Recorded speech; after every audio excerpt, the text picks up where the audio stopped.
Bayangkan sebuah negara yang selama ini dianggap paling kokoh di dunia, namun sekarang menghadapi masalah yang semakin besar, mulai dari harga barang naik, utang menggunung, data ekonomi tak lengkap, dan rakyat mulai kehilangan kepercayaan.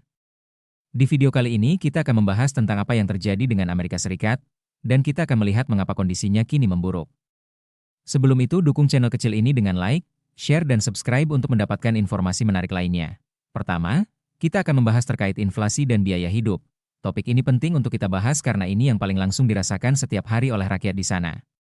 Laporan terbaru menunjukkan bahwa inflasi tahunan di Amerika Serikat mencapai sekitar 3,0% untuk periode September 2025, sedangkan di beberapa bulan sebelumnya, pada bulan Agustus, inflasi ada di sekitar 2,9%. Meski angka 3% terdengar kecil, penting diingat bahwa target jangka panjang untuk banyak negara maju termasuk Amerika Serikat adalah sekitar 2%. Jadi 3% artinya lebih besar tekanan daripada yang dianggap aman. Tambah lagi, komponen inti yaitu core inflation, yang mengesampingkan harga makanan dan energi juga menunjukkan angka mendekati 3%. Apa artinya untuk rakyat biasa? Ini berarti harga bensin naik, yang kemudian meningkatkan biaya transportasi dan distribusi barang. Biaya kebutuhan pokok seperti makanan dan sewa rumah tetap menjadi beban. Saat inflasi naik dan penghasilan tidak ikut naik secara proporsional, daya beli akan turun. Jadi inflasi bukan sekadar angka, ini berarti uang yang kita punya membeli lebih sedikit barang dibanding sebelumnya. Kedua, kita akan membahas terkait data ekonomi yang tertunda dan shutdown pemerintahan. Terdapat gangguan dalam penerbitan data ekonomi dan aktivitas pemerintahan. Diketahui bahwa terjadi sebagian besar penutupan atau shutdown pemerintahan federal di Amerika Serikat mulai awal Oktober 2025 yang menyebabkan lembaga-lembaga federal banyak tugasnya tertunda. Akibatnya, beberapa data penting seperti laporan pekerjaan rutin tidak dirilis tepat waktu atau terganggu. Misalnya, karena shutdown, beberapa statistik utama menjadi kurang lengkap yang artinya pembuat kebijakan, investor, dan bisnis harus bekerja dengan penglihatan kabur. Dampaknya, ketidakpastian meningkat, bisnis menunda investasi. Konsumen berhati-hati. Bank sentral dan pembuat kebijakan sulit membuat keputusan optimal karena data kurang lengkap.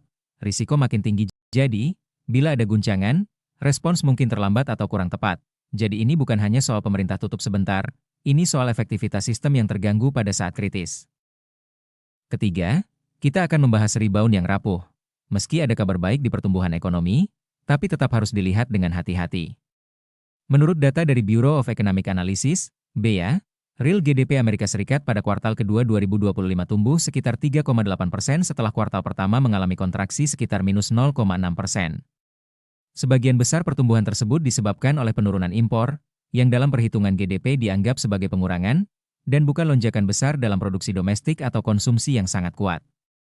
Artinya, ya, angka terlihat positif, tapi fondasinya agak rapuh. Jika faktor penopang seperti impor yang turun atau konsumsi yang melemah, pertumbuhan bisa langsung menurun. Jadi meskipun ada rebound, ini bukanlah tanda bahwa semua masalah telah selesai. Lebih tepatnya, ekonomi sedang sedikit bernapas lega, bukan berlari kencang. Pembahasan keempat terkait utang publik, defisit, dan peringatan dari IMF. Ini adalah bom waktu yang terus kita dengar tapi sedikit yang benar-benar mengerti seberapa dalam. International Monetary Fund, IMF, memperingatkan bahwa rasio utang pemerintah Amerika Serikat terhadap GDP bisa sekitar 125% di tahun 2025, dan diperkirakan naik ke sekitar 143% menjelang akhir dekade jika tak ada tindakan korektif. Selain itu, defisit anggaran masih besar. Misalnya, satu laporan menyebut bahwa akibat shutdown dan kebijakan fiskal, Amerika Serikat menghadapi kerugian besar harian dalam aktivitas ekonomi. Kenapa ini penting? Karena semakin besar utang dan defisit, semakin besar beban bunga yang harus dibayar. Yang kemudian dapat mengurangi belanja pemerintah di bidang pendidikan, infrastruktur, dan kesehatan. Utang yang tinggi bisa menekan pertumbuhan jangka panjang karena bunga yang harus dibayar mengalihkan sumber daya dari investasi produktif. Investor bisa kehilangan kepercayaan, dan biaya pinjaman bisa naik. Dengan demikian, kondisi fiskal Amerika menunjukkan bahwa masalah kecil kini menjadi masalah besar jika dibiarkan. Terakhir kita akan membahas sentimen publik dan dampak sosial.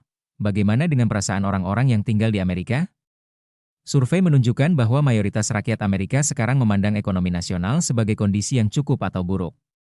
Persepsi ini sangat kuat dan menyiratkan bahwa meskipun indikator makro ada yang membaik, realitas sehari-hari bagi banyak orang belum ikut-ikut naik. Walaupun saya belum menemukan angka pasti dalam dataset yang saya akses untuk persentase terkini secara global, survei menyebut bahwa ketidakpuasan publik cukup besar. Ini penting karena persepsi mempengaruhi perilaku konsumsi, investasi, dan politik. Dampak sosialnya juga nyata. Kelas menengah dan bawah menghadapi tekanan, biaya hidup naik. Peluang penghasilan tidak setinggi sebelumnya. Bisnis kecil mengalami risiko lebih besar karena biaya input naik dan permintaan melambat. Ketidakpastian ekonomi bisa memperburuk ketimpangan dan menimbulkan ketegangan sosial. Singkatnya, saat rakyat merasa ekonomi tidak berjalan, maka kepercayaan terhadap sistem mulai terkikis. Dan ini bisa memicu perubahan besar dalam jangka menengah. Nah, menurut kalian dari 5 hal tadi, apakah Amerika makin parah? Berdasarkan data dan fakta terkini. Ya, dalam banyak aspek kondisi memburuk, atau setidaknya, risiko memburuk semakin nyata. Kita melihat inflasi yang tidak sepenuhnya terkendali, data ekonomi yang terganggu, pertumbuhan yang rapuh, utang dan defisit yang menggunung, serta sentimen publik yang lelah. Tapi jangan salah, ini bukan berarti Amerika akan runtuh dalam semalam. Ada kekuatan yang masih ada, misalnya rebound Q2, teknologi yang berkembang, kapasitas institusional yang besar. Namun masalah-masalah struktural ini bukan hanya akan lewat begitu saja. Jika tidak ditangani, mereka bisa menjadi beban besar. Terima kasih sudah menonton, dan jangan lupa tulis pendapat kalian di kolom komentar.